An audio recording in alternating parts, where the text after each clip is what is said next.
The Poetic Edda expanded second edition, published last month.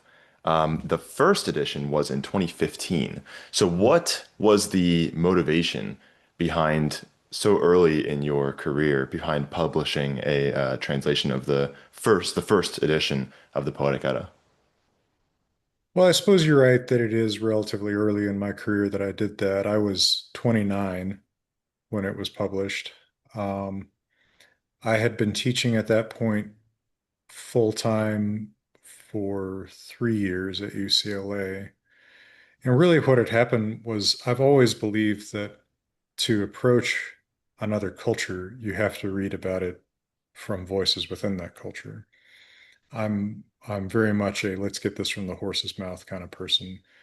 And maybe that's just because I've never thought that any of the secondary sources about Norse literature, what I call the big books of Norse myth, or the big websites of Norse myth, really capture the stories well or their tone. But I found that right away when I started assigning uh, another translation of the Poetic Edda to my students early on at UCLA that I had to spend so much time in the classroom explaining what they had read. Like they didn't get the English. And I had deliberately picked a translation that was not one of the really, really old-fashioned ones. But there's just a tendency that scholars often have because we're used to reading this kind of old-fashioned, well, not just English, but I mean, Old Norse is itself a pretty old-fashioned language, to think of things as being a little bit more readable than they are when, most people, and this isn't to dismiss them, this is just a fact of life, people are busy, they're reading on buses, right? And or in the corners of time, and they don't necessarily want to parse out Shakespearean English in those moments. And what I wanted to do was not be an English teacher. I wanted to be a myth teacher. So I wanted my students to know what those stories said. And so I began translating them myself, starting with the poems that I thought were most important for them to comprehend. And I, at some point in there, wrote an Amazon review of a new translation of Beowulf, and Hackett Publishing approached me about getting my thoughts on their new translation of Beowulf by Dick Ringler. And I liked it. It was very approachable. It was in normal English. I like to say that one thing that I want in my translations is I want you to not notice the translation. I want you to not be Hmm. very conscious of my language. I want you to just notice the story. And I thought that he did a good job of that while also making it quite poetic. So I asked the editor, Brian at Hackett, hey, would you be interested in something like this with the Poetic Edda? And he said, sure, whenever you've got it ready. And I already had a lot of it ready. So I said, well, take a look at this. And they took a chance on me. And I was, I've continued to be surprised by the reception that it got all those years. I mean, um, the fact that it still has an average rating of 4.9 on Amazon after like 7,000 reviews is pretty, like, I don't know, it's just surprising to me, right? But I guess that I hit a nerve. I guess that people were looking for a translation like that. With the second edition, really what you're looking at is, 10 more years of me more or less just living in this book. Well, the original book, not necessarily living in my own translation, which I don't really look at that much. Um, and then reapproaching it and saying, well, what would I do if I had this to do today? And there's a fair amount in terms of addition and revision. In some respects, it's a new book. In some respects, it's the same book. But I hope one that people will give a chance on its own merits. Hmm. So you were already teaching at UCLA when you published your first edition? Yeah, I was in my last of 3 years there. Well, actually, when it was published, it was after I was no longer at UCLA. It was the year Hmm. between UCLA and Berkeley when it was actually published, but it was finished when I was at UCLA. But we could say that perhaps it was kind of born from your relationship with the students there and the kind of needs of the classroom. Gotcha. It Yeah, I was often find absolutely. that. Go ahead. I was just going to say, yeah, it was absolutely born from my experiences at Hmm. UCLA. My target audience was kind of a mixture of my undergrads at UCLA and my grandma. And sometimes people think I'm being funny when I say my grandma, but I actually was very specifically thinking of my grandma as like a really, uh, an intelligent, engaged, avid reader, but who doesn't know anything about Norse stuff. Right. Hmm. Yeah. Gotcha.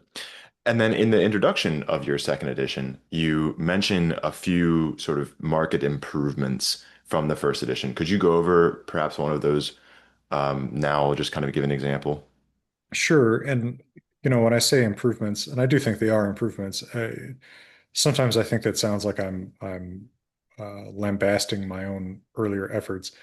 And I'm really not. I mean, I did what I did in the early 2010s and I did what I did in the mid 2020s, and they're slightly different outputs, but I think that, uh, they're both honest efforts. One of the things that really changed over the years is I became more comfortable with not knowing the answer to every question, with Hmm. not that I necessarily ever had the worst case of I have to answer this, but I had a little bit of a case of it. And so there were places where I would try to make something make sense, quote unquote, make sense, like just read easily, that really doesn't in the original. That's really pretty hard to figure out what it means. And I'm now more comfortable just leaving that and saying, like, well, this is pretty hard to figure out in the original, Hmm. so it might as well be hard to figure out in the translation so you can see that actually we don't really know what this means. Um, I'm more comfortable doing that now, and I think that it makes for a slightly more honest translation in a way. If you look at it, like, I really don't want to sound like I'm throwing other translators under the bus.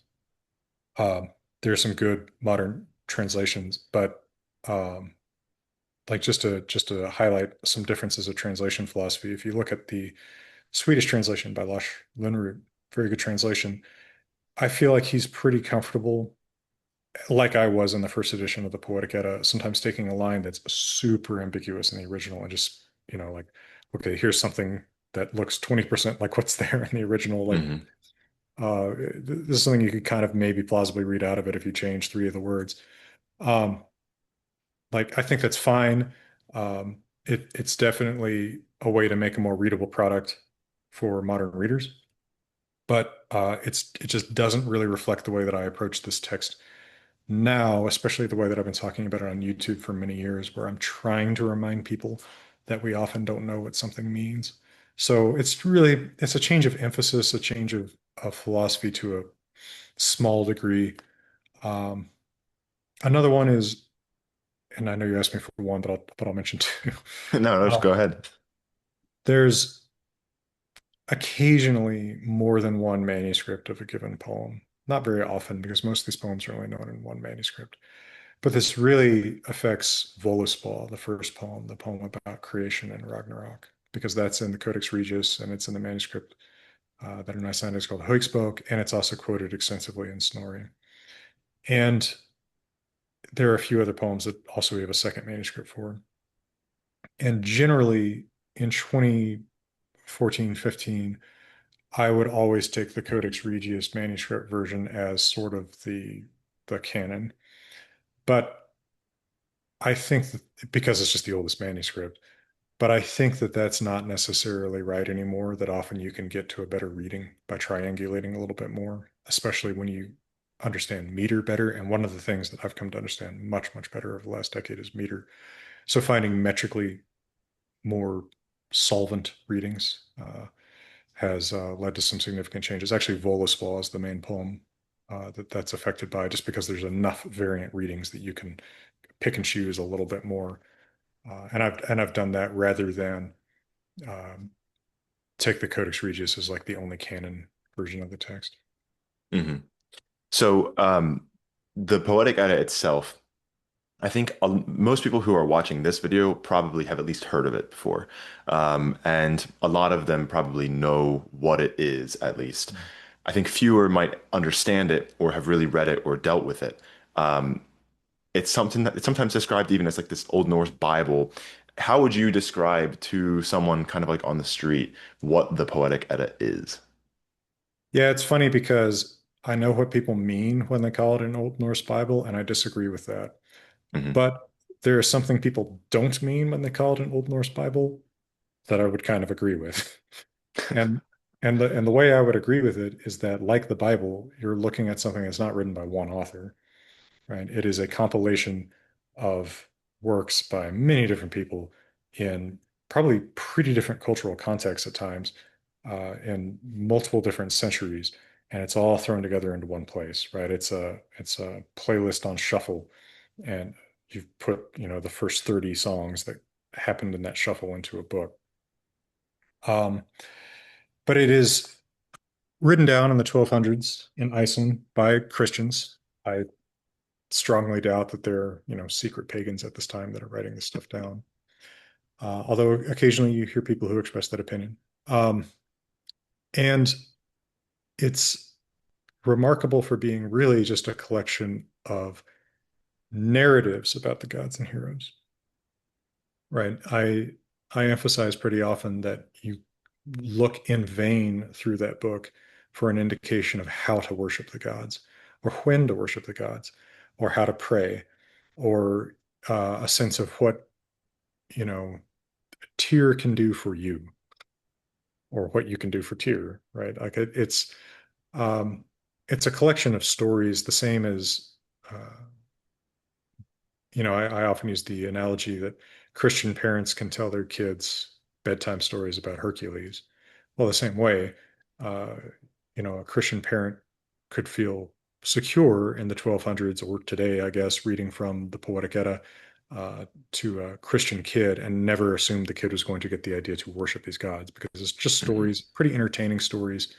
Um, the gods are treated as narrative characters, more like superheroes than like objects of veneration in these stories. I have no doubt that during the time that this was a living tradition, there were similar poems that had more religion coded into them. But that's not the stuff that's going to survive and be written down by Christians, because that has no value to a medieval Christian. Mhm. What does have value to a medieval Christian is these are stories that our ancestors told a long time ago that have been passed down for a long time. Someone might as well write this down, um, even if we don't consider it, canon religion anymore. And Snorri Sturluson explicitly explains that that's his attitude toward it in the prologue to his prose Edda, that Mhm. work that's often confused with the Poetic Edda. Yeah, the so for viewers who don't know, we have tons and tons of evidence across the Germanic world that post-conversion, these stories continue to be extremely popular. Even, we know, for example, that the Beowulf poet was Christian, and he seems like a bit of an evangelist almost, but he still obviously cared enough to compose this 3,000 line poem. But the Poetic Edda it's a collection of poems, right? So then Mm. they're not by the same author as you've just said. They're not in the same meter either, Right. which as someone who's interested in metrics has given me a bit of consternation. Oh, okay. But they have a lot of interesting stuff in there. I'm pretty excited to see you mention Christopher Sapp a couple Yep. times in your introduction and then throughout in kind of the introductions to the poems. I recently read his, I think it's 2022 dating of the Poetic Edda, and I was Oh, you blown read it? away. Oh, Yeah, cool. well, I'm curious to know your thoughts on that, on the dating of the Edda. Well, he probably doesn't even know that I'm giving him so much press in this book, but um, but he's a nice guy. So it's funny because we independently pretty much came to the same conclusions. And all of the stuff that I said about dating these poems in the introduction and in the introduction to individual poems in my book was originally based on just, I did all of this research. And like a Mhm. month before this book was due, finally, like I was reading an unrelated paper and I saw a citation of dating Eddic poetry by Christopher Sapp. I'm like, oh, I better read this. And he did like pretty much the same study as I mean, he did a better job because he included, I was looking for one thing, which was the particle that replaces Old Germanic prefixes. He Mhm. combines that with also looking at, um, for example, the way that the negative is constructed in verb phrases, which makes a lot of sense too, because that changes over time. So he does a more complete job. Uh, but it's sort of striking that we both independently thought, why don't we actually just measure the rate of these archaic features and then compare them to datable poets? Mhm. Um, because that's what he did. We have, of course, the much more complex meters of the skaldic tradition, which are often by named and dated poets. So we can say, for example, Egil Skallagrimsson is working in the mid 900s. Gisli Sorsson is working about the same time. Thjololfr of Queenie is working in the earlier 900s. So we can kind of take these general periods of named poets and say, all right, these archaic features occur at this rate of frequency, and authors from this half of the 900s, this rate of frequency, and authors in that half of the 900s. And one of the important things that both he and I independently did, he's the one who published it, uh, so credit to him, is notice that those archaic features do decline over time. So you can sort of, metaphorically carbon date and say, all right, this looks like somebody in around 900 versus this looks like somebody around 1000. And the really interesting conclusion to this is that most of the Poetic Edda then really does look like the work of people composing their poetry in the last generations of the pre-Christian faith in Iceland, so the late 900s or so, with some outliers that are much earlier, and then a fair number of poems that come in the next generations, the generations just after the conversion. This has been a pretty controversial point for a long time because obviously how old you think these poems really are affects what you think about them as sources for the actual pre-Christian religion. Um, if you believe, and this is a very popular position among German scholars today, that all of these poems are more or less the work of the generation or two before they were written down, then they're not necessarily good sources for what was actually believed by pre-Christian Scandinavians. But if you believe that at least the bulk of a given poem is the composition of someone who did believe in these gods, then you have a, perhaps anthropologically more valuable document. Even though saying that something was originally composed sometime in the 900s is, of course, not saying that it has not been modified, right? We have no way of knowing if stanzas have been left out now and then. And this is something that I've continued to do some work on. I think that there are poems that are sewn together out of pieces that are varying in age. I think there are older and younger parts of Voluspa, for example. I don't think anybody would disagree that there are older and younger parts of Havamal, the longest poem. But to say that there's a core there that actually does date to that pre-Christian period is pretty interesting. And while I don't think that this means that they're more valuable as literature, they are more valuable perhaps as anthropological documents, like I said, and actually understanding a different period than the medieval Christian period they're written down in. Hmm. So you mentioned these particles. I think perhaps the most famous line from the Poetic Edda that the average viewer might recognize might be the Ekman Jotna Arum Borna. And Mhm. then in there, that's an right there. So Arum Borna, Yeah. which in Old English we might render as Ar je Borne. So then that in Old Norse, which is cognate with Old English meaning like around, if I'm not mistaken, but just kind of gets used sort of to fill space, it seems. So then what can we learn from the sort of frequency that appears in texts? Yeah, what's interesting is that in a poet around 900, so Thjodolfr Queenie, Thjodolfr the Kvinversk, um, Thjodolfr from, what is that called? Kvinedal in Norway. He's a poet around 900.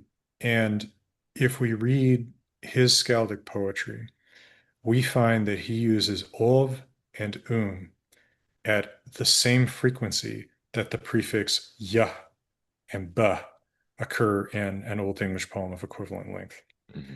and in just about the same places on the same word. So you mentioned, for example, Yaborin versus Borna. Hmm. Over time, this declines pretty fast, so that by about 1030, the Skalds are no longer using these particles. So it is part of their natural language. It does somehow naturally replace those old prefixes. It might even have been understood by some of these poets as a sort of replacement prefix. It's hard to know. Are they thinking of it as a separate word because they're not writing it down? Hmm. In It does occur in some runic inscriptions, right? There are runic inscriptions from the Viking Age where we see the particle, um, but it's really hard to tell there if they think of it as the same word or not because they often don't separate words. Yeah. But you can see it, for example, in the Rook stone from about 800 from Norway. You can see examples on the Egya stone from did I say Rookstone is from Sweden? If I said Norway, the Mm, Eggestone is from Norway from the 600s. So it's an interesting question why this old preposition replaces a prefix that sounds nothing like it. Um, I'm working on a paper pre-publication right now where I present a theory of how this might have happened, but I I can't say see. that I know for sure. But not going to spoil that. It's I want to put it through the whole pipeline. Um,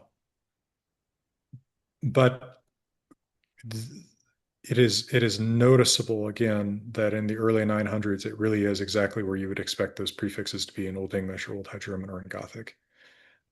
So part of this has to be also kind of reconciled with the fact that Old Norse loses prefixes.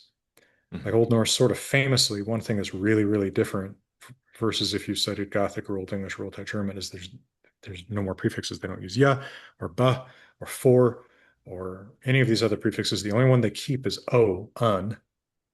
It's the only one that remains a protective prefix, and everything else, if it survives at all, it survives as a fossilized glomdon g, like gleeker for like from Gaelic, Hmm. like something like Gothic Gaelics.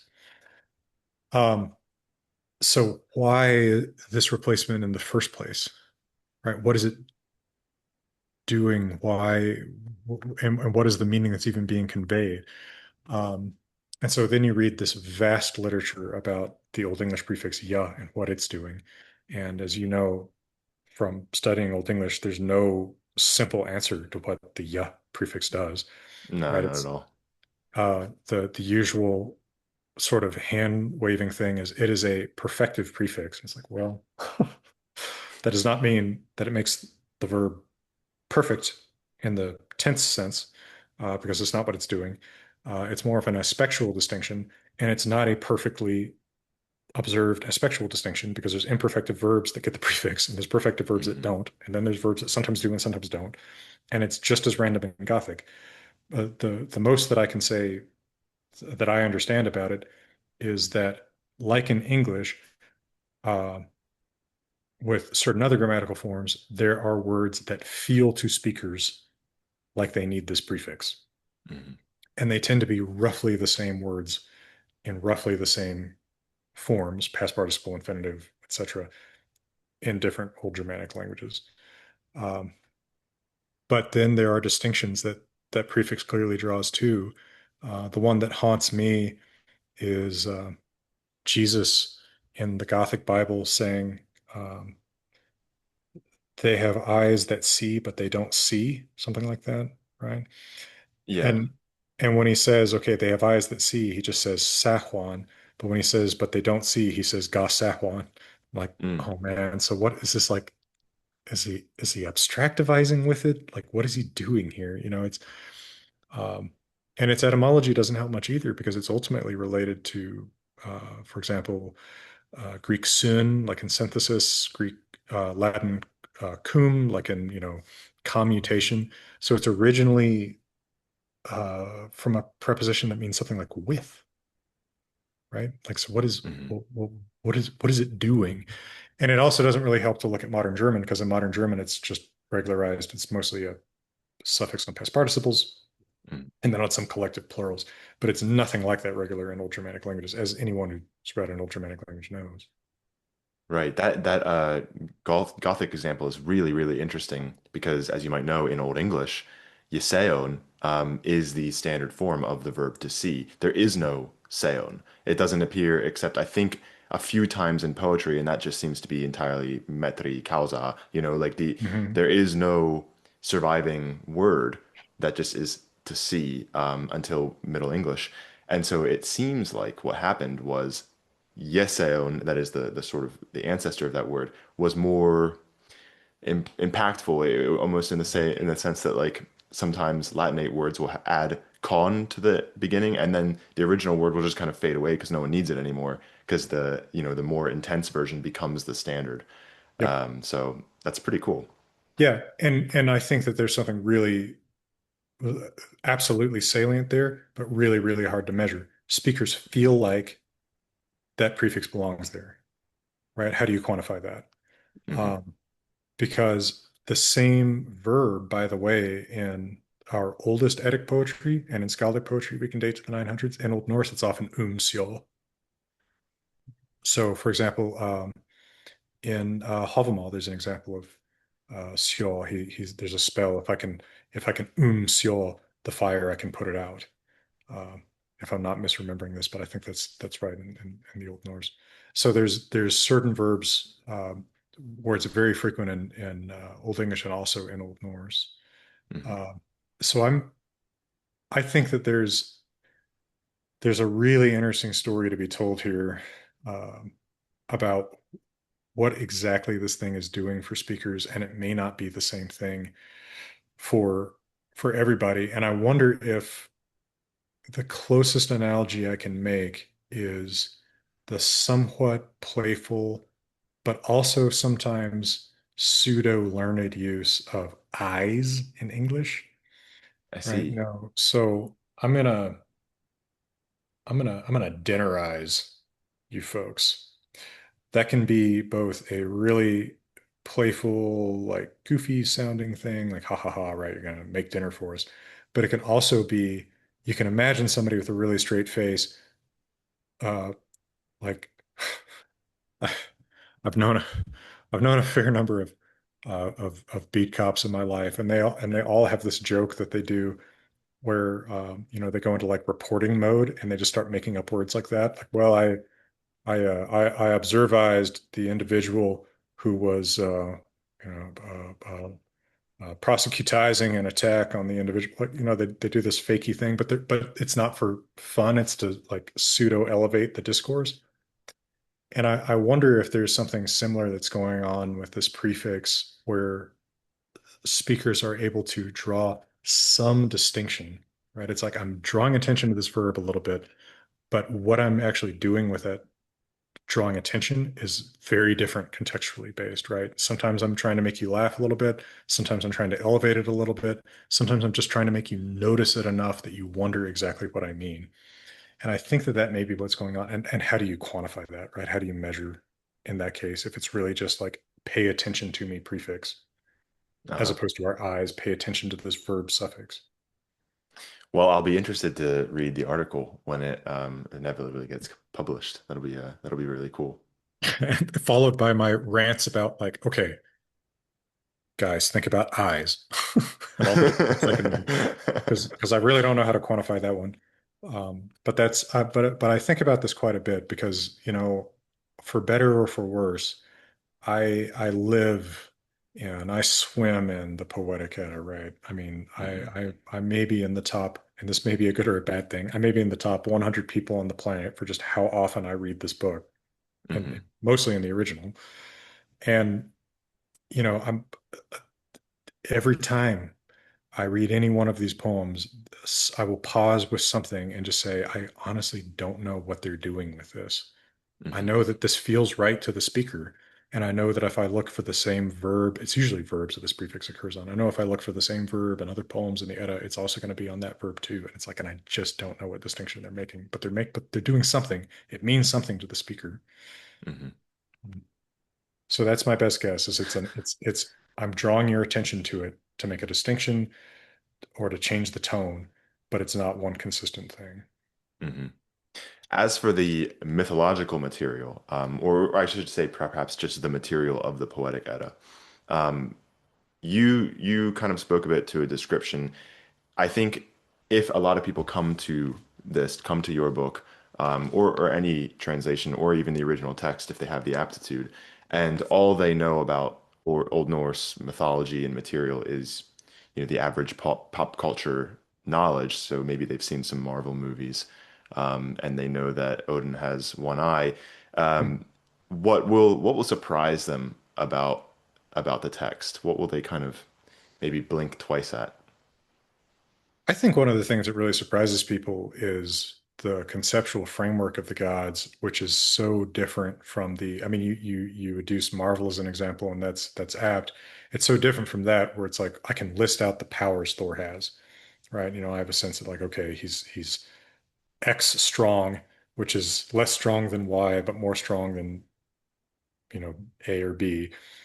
His hammer can do this. He has powers to do this with lightning. He can fly because of that.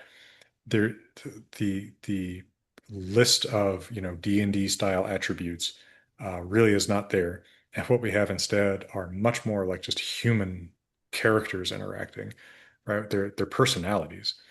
When you read all of these poems, I think you come away with a very good sense of who Thor is.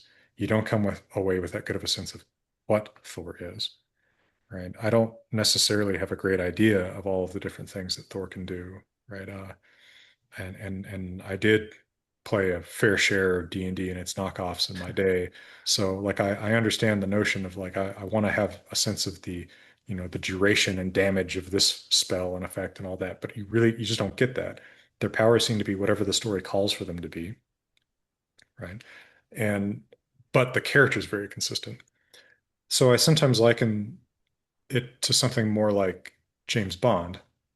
Um, James Bond may be portrayed by Sean Connery, or he may be Pierce Brosnan, or he may be Daniel Craig. Um, so he's not always exactly the same, you know, looking person.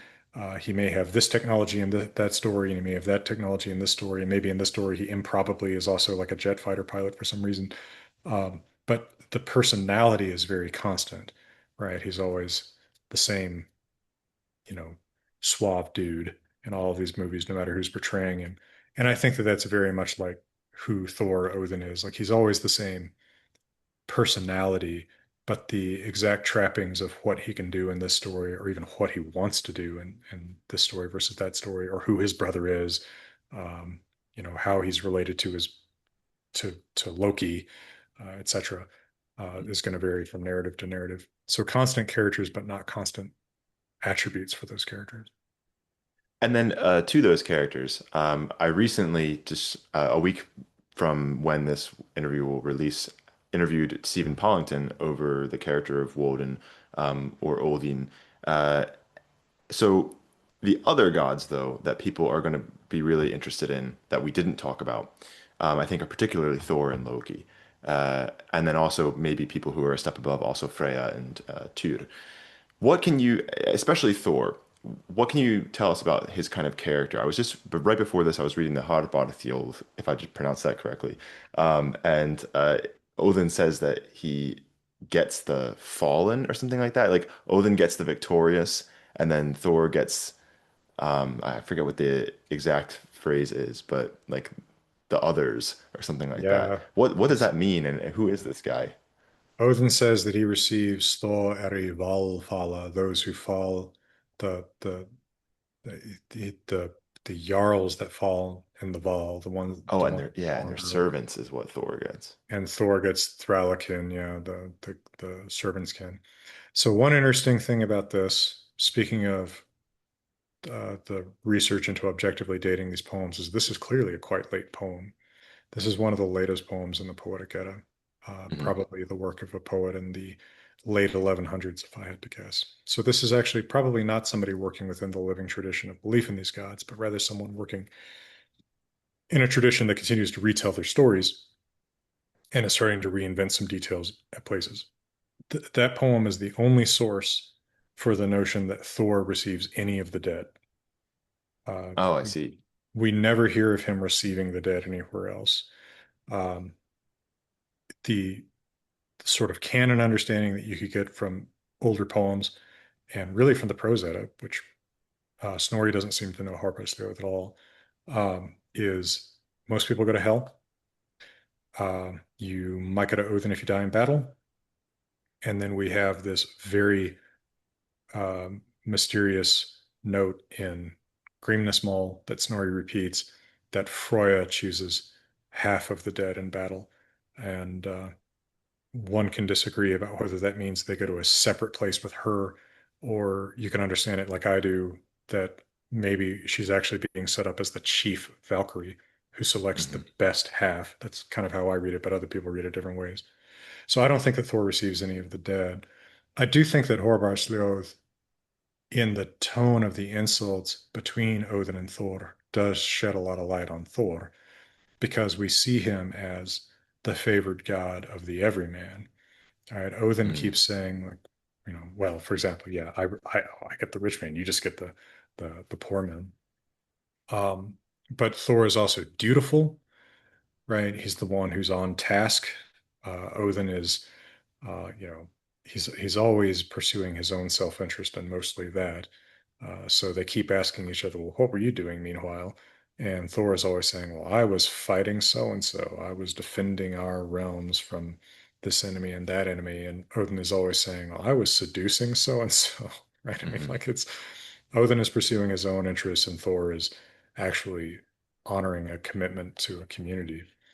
Um, you see this also in a story that I translated, by the way, in an appendix of the Wanderer's Havamal in Gautrek Saga, where there is a man named Starkather who's been fostered by Odin, Hmm. and he is visited by Odin in his adulthood and brought to a council of the gods that includes Thor. And Odin puts some more blessings on Starkather, but Thor curses him for every one of the blessings. So Odin says, for example, you're going to live 3 lifetimes, and Thor says you're going to do something shameful in each one.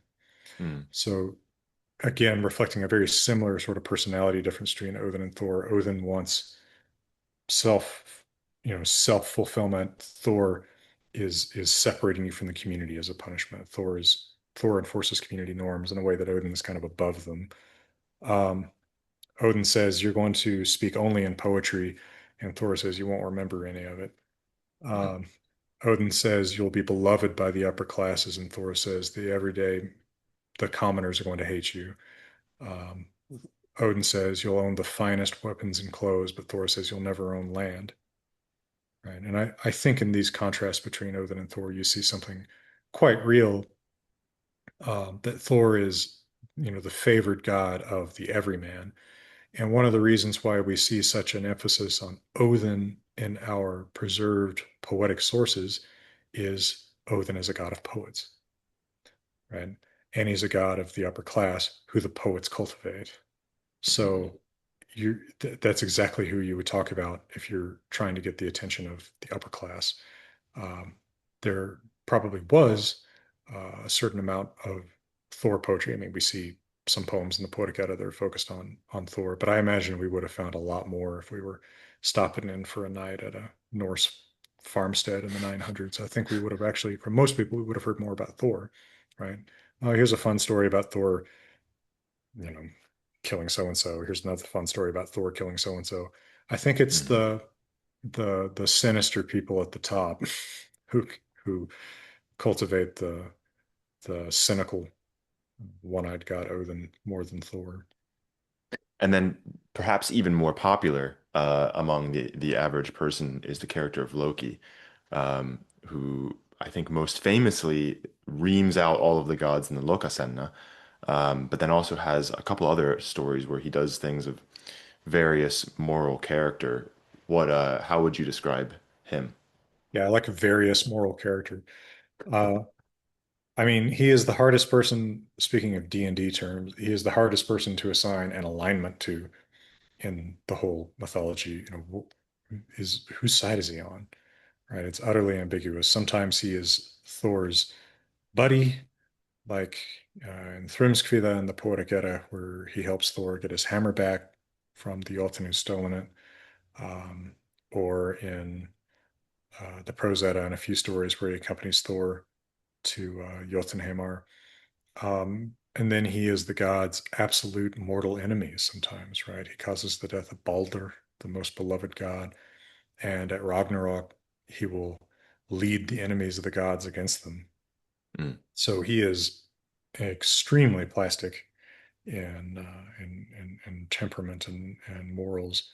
Um, I find that just to bring Marvel into it again for a minute, when I was teaching at the big myth classes at universities, that some of the notions that I had to disabuse people of because I'd seen the Marvel movies were that, well, Thor and Loki are brothers. That was a big one because people understand that from Marvel, but they're never brothers in the Eddas.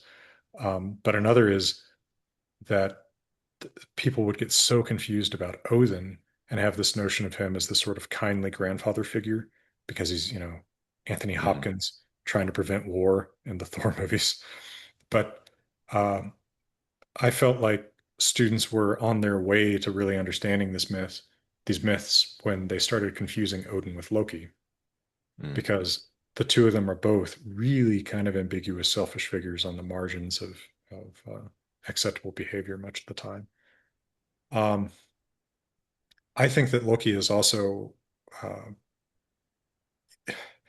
like, not only are these stories, of course, coming from different people, probably at different times and somewhat different cultural contexts, but it's possible that one and the same person is able to conceive of Loki at different parts of his timeline as being a better and worse character. Maybe he gets more evil over time or something. Hmm. Although when he fathers Fenrir and Jormungandr in Hell, that seems pretty early in the history of the gods. Um, and the reason they're so bad is because their father's bad. Because, like, you can have a kid who's a dragon, but you can't have a kid who is a different moral character than you do. It's, you know, like medieval understandings of these things are really interesting. Um, so, and then of course you have the weird story of Thor and Loki going to visit the character that Snorri calls Utgar the Loki, Hmm. Loki from outside the enclosures. But there's also a poetic version of that story, which is newly included in the second edition of the Poetic Edda. Um, that that poem is probably from about 1400, but I think it may be based on a lost Eddic poem that might be much older. And in that poem, the evil, it's not exactly evil, but the the antagonist character that answers to Snorri's Utgar the Loki is just called Loki too. So it's Loki visiting Loki. So are there multiple Lokis? Is Loki like a category almost? Like it's um, I don't think that's an impossibility for some people at some time to have believed. Um, his he's a huge question, and I also wonder, was there a tradition where Loki and Odin are brothers? I think that's a possibility. Hmm. At least foster brothers, because in Lokasenna that you mentioned, he says to Odin, "Do you remember when we blended our blood together?" We don't Hmm. know when that was, but seems to imply that they're foster brothers, um, and at least one of Loki's brothers, according to Snorri, has a name that is given to Odin elsewhere: Hellblindy, Hellblind. Hmm. So, yeah, but these things are all, this is sort of the classic problem with the Eddas is you're reading you're reading The Lord of the Rings without an appendix. Oh, and somebody ripped out half the pages at random, right? So you see characters interacting in very different ways. Actually, I think that analogy is pretty good. So maybe you have some pages where it's like, oh, Saruman seems like a good guy who's helping everybody out, and then it's like, oh, why is Saruman being treated like a prisoner here? Hmm. Well, we're missing all the context between.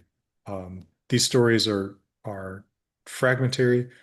Um, Probably in their original forms, they were somewhat fragmented. I mean, if you look at how short these poems are, you mentioned Beowulf earlier. Beowulf is huge, Hmm. right?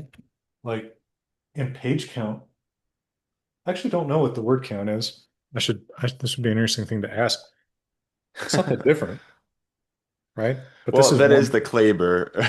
Yeah, yeah, I know. Like this isn't totally fair, but this includes a lot of apparatus too. That's So true. Yeah. it might sort of stack up, right? Like, but regardless, this is one long story about one guy. Hmm. There's nothing like that in the Poetic Edda, where it's um, you know, lots of much shorter stories. All of those are poems you could recite easily inside, Hmm. well, other than a couple of them, easily inside an hour. Right. Um, and then Freya, I think, is one that a lot of people nowadays are interested in. Can we give, us a description of her? Yeah, she's I by a word count, I think she's the fourth most referenced deity by name in the Poetic Edda. That Hmm. doesn't necessarily mean that she's the fourth most active. A lot of that is that all the god's enemies want Freya. So she comes up in that context quite a bit. But Mm, um, I think that she may have an old role as potentially the leader of the Valkyries. I think that we see an association of her with the role of the Valkyrie that's often not appreciated.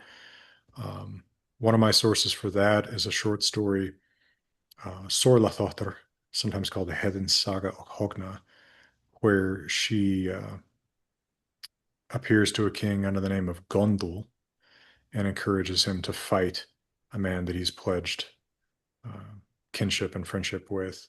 And mm, Gondul is a name we see all the time as a name for Valkyries.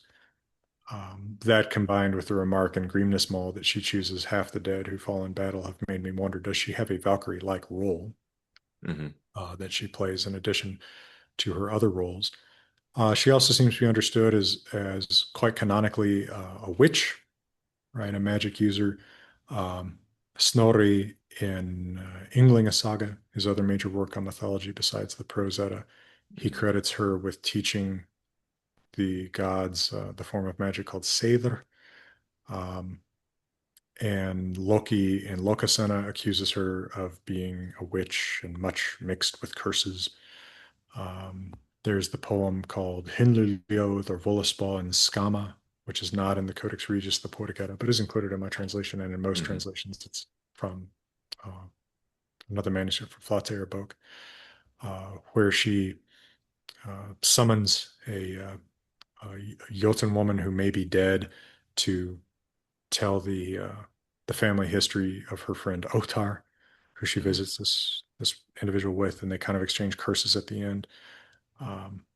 So she is often, people file the gods and goddesses away with these titles like God of Fire, God of Thunder. Often you hear Freya as Goddess of Love, and it's like I think these handles are really poor ways to understand their character.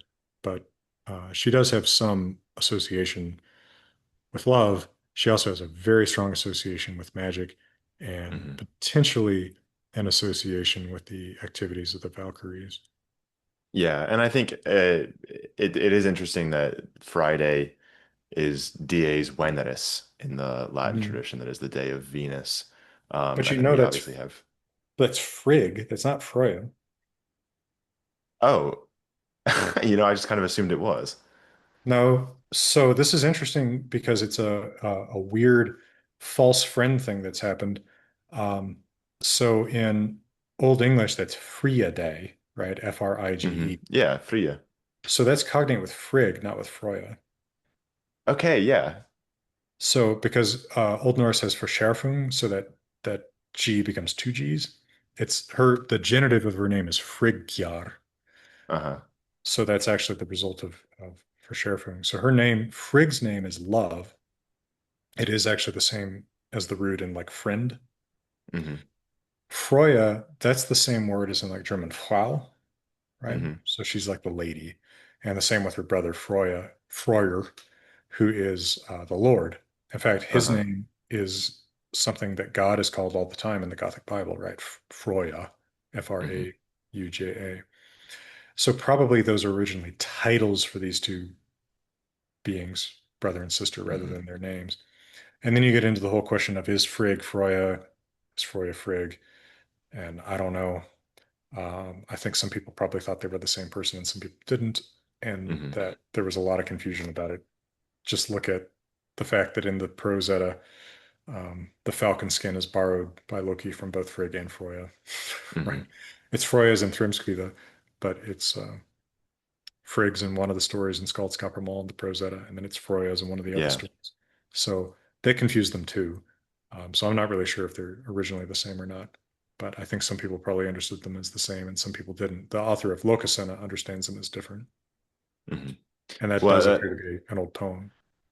if the name had survived into Old English, which I don't think it does, then it would have actually been Fra, in Old English, if I'm Hmm. not mistaken. I think you're right. I think the masculine occurs in Old English as Freo, but that's for for a human lord, right? It's not for the god. Yeah, so in Beowulf we get like say on fra and ware, Mm. that is the same, the same word. It's one of those weak nouns. So it would be fra and die, not friadai. Interesting. I've never actually stopped and considered that long enough to realize that I was wrong in assuming that it is a different goddess. It's interesting though, isn't it? And by Hmm. the way, Frigg's name in Old High German is Freya, which looks even more like Freya, but that's the exact heartbeat Yeah. that you would expect. Uh, Yeah, yeah. so, Huh. In terms of the poems in the Poetic Edda, I think most people know what the Havamal is. Most people probably at least have heard of the Wolaspá. And then I think the Thrimskvida is probably the story that most people know outside of hmm. that. Um, do you think that there's like an underrated part of the Poetic Edda that not enough people know about or talk about? Yeah, all the rest of it. Oh yeah. But those are you're exactly right. Those are the three poems people tend to know. Um, b- I mean, a whole half of it is dramatically underrated relative to the rest of it. It is not an exaggeration to say that I have picked up, because I'll go to used bookstores, right? And anytime I'm in a used bookstore, just because, my books are reasonably widely distributed, I'll look for my books and I'll usually just sign it so that if somebody finds it and buys it, oh, you've got a signed book, right? Oh. But when you flip it around, like you can kind of tell the pages people have read, and there's way more yellowing and dog ears and things like that in the first half, and then people just ignore the second half, which is the Hmm. stuff about the human heroes. But these are moving and equally old and often action-packed stories. I mean, I think that the Volsung heroes are, um, that's an amazing body of early medieval lore. Hmm. So I encourage anybody who thinks that the stuff about the heroes is boring to uh, to give a shot to some of those poems, and I might Hmm. particularly name as one that I think is you know cool and readable. There's Atlakvida, Hmm. the poem about Gudrun avenging her two brothers on her own husband, Atli or Attila. Uh, it's action packed. It's a nice compact narrative that you don't need to read other poems to understand. Right. Um, the stuff is good, and it's produced by the exact same culture that produced Voluspa and Havamal. And Hmm. people, I don't know, for some reason, the stories about humans just don't intrigue people the way that the stories about the gods do. But they're very much part of the same cultural and mythical tapestry. Hmm. I think my favorite is the second Guðrunarkvida. Hmm. I think the descriptions of her finding Sigurd's body and then oh, it's so good. But Atlakvida, that's the oldest, right? Isn't it the oldest poem in the entire Edda? So traditionally, that is the view, and the old traditional view was that the oldest poems were Atlakvida, Volundarkvida, and Ham the Small, Hmm. to, together with the Battle of the Goths and Huns that's in the Saga of Herborn Haethre. But that traditional view is based more on literary characteristics than language. Hmm.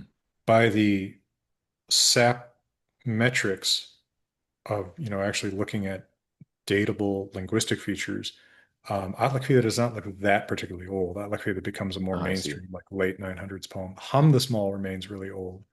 Um, Certainly, I think there's a lot of pretty archaic characteristics in it. Interestingly, Sapp's metrics suggest that the oldest poem in the Poetic Edda is Thrimskvida, I see. Interesting.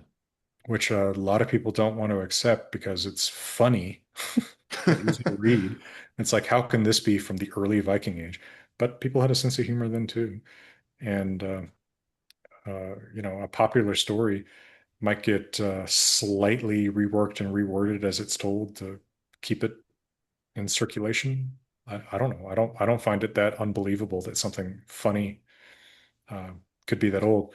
Also, some of the other poems that turn up really old by his metrics are very centered on women, like Gudrun Arquilla 1, Hmm. which is the only speaking parts are women, right? That's the one where Gudrun uh, can't bring herself to cry over the body of her dead husband Sigurdur.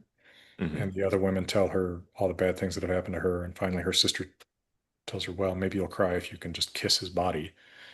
And she does. And then Hmm. finally, she's able to cry. That looks like one of the oldest poems, too. Um, so it appears that if we allow the language to guide us as far as what's older and younger, and it does not look like they're actually very good at faking that older language because when people try, they don't necessarily do a good job of it. It's like in English when we try to fake older English and we put "uth" on everything. Yeah. They do The like, art. yeah, yeah, yeah, that kind of thing. You see the same thing when they try to archaize in the 1200s. It doesn't show up with the same consistent pattern as the more archaic particle usage and negatives that you Hmm. get in these old poems. It appears that there's actually a pretty rich emotional tapestry that you get in those Viking Age poems. Uh, Hmm. I think that that's kind of fun. Now, Ad Lakfida, to return to that point, I think is a masterfully crafted poem. And I used to repeat because everybody said that it was one of the oldest poems in the Poetic Edda. I don't believe that anymore, um, because I've got to accept the conclusions of my own months of staring at all this stuff. Right. But I still think that it's a wonderfully crafted poem. I think that it's one of the best jobs that any of these poets did of making a story that's self-contained. Because a lot of Hmm. them, especially with the Volsung stories, you have to know other poems about the Volsungs before you can appreciate what's Hmm. happening in this one, right? It's like, well, why are Gunnar and Hogni killing Sigurdur, and how are they related to him? Well, you got to go back and read this one, or you got to just read the saga of the Volsungs to understand that. But if you Right. read the saga, that can also prejudice you about understanding things that are happening in the poems that aren't actually happening in the poems. Hmm. So, Well, the last thing that I want to talk about is that I was happy to see that at the end of the book, very in the back, is the Cowboy Havamal. You have always. included it into the edition, which is really cool. Can you, for people who might not have heard of this, could you explain it real quick? Yeah, Havamal, of course, is the poem of Odin's wisdom, containing multiple stanzas of his proverbs, his advice for good living. And it always reminded me of my grandfather and the kind of advice he would give me. And in early 2012, I read a blog post that I think may still be up called Havamal for Dummies, in which a Norwegian blogger took Havamal and condensed all of the stanzas into one or two words. So like don't talk too much becomes like just shut up or something like that. But it was pretty funny. Like it was not dismissive. It was well done. And I remember commenting on this blog post in 2012 and saying, well, hey, I think this is really well done. Like this shows a lot of sensitivity to the culture that it was created from. Like bravo. And someone else said something like, well, I think only a Scandinavian could have this kind of relationship with the text. And that really annoyed me Hmm. because it's like, man, I have a pretty deep relationship with Havamal myself, actually. Um, so, well, I had always sort of heard it in my grandfather's voice, so I just translated it into my grandfather's voice. So it's just the first 80 or so Hmm. stanzas, that the practical advice stanzas, turned into what sounds like hymn. And originally, it was just posted on my old blog, and I asked Hackett about including it as an appendix to the first edition, and I feel like they weren't quite sure, but they decided to anyway. And then Hmm. for the second edition, we wondered, well, are people tired of this? Has it been in enough books that people are sick of it? But um, a lot of readers seem to like it. It seems to strike a chord with people, even people from different regions that don't necessarily identify Yeah. with that voice. It's still like the adaptation to a recognizable, different, a recognizable different voice. Um, and I feel like that translation, which by the way was the work of one evening, Uh-huh. actually stands up pretty well. It's probably the most me thing that I've ever done. And in terms of tone, it may actually be slightly closer to the tone of the original, even if it's not as literally translating the original. Hmm. Well, I'm from Maryland, and I think a lot of my viewers are from the American East Coast or England or Germany and might not have actually ever actually talked to someone who sounds like this. So I was wondering if you could actually read a few verses for us Yeah, in sure. the kind of voice that was in your head when you wrote it, Well, I never which is, really as you know. say, your grandfather's, right? Yeah, I never really know what I sound like. I feel like my accent's a little bit different from his, um, although not super far off the mark. And what I tend to hear from people is either, oh, you don't have an accent at all, or wow, you have a ridiculous strong accent. I have no idea. Yeah. It probably depends on how charitable the hearer feels. But I can read the first few of these. Use your eyes and never walk blind. There ain't no telling where there's someone waiting to put one over on you. Don't be unkind to a wanderer. You know the type. Waiting, proud, outside your doorstep. Give him a break and let him in. Let him get close to the fire and have a chance to dry his clothes. He's been walking in the mountains, and that wears a man down. You know what he's looking for. Some clothes to change into, a few kind words, not too many, a chance to tell his story, a chance to hear what you'll say. You ought to have a damn sight of learning before you step outside that door. It's a lot easier to stay at home, but no one will listen to you if you stay there. It's the first five stanzas of it. So Do I cool. sound different when I read it? I don't know. A little bit, but it's pretty I'm, cool. I'm trying to kind of like represent what I hear, and I feel like it sounds a little bit like me, but a little bit not like me. hmm Uh, Well, Dr. Jackson Crawford, it's really been great. Thank you for coming on. hey, my pleasure. Thank you so much.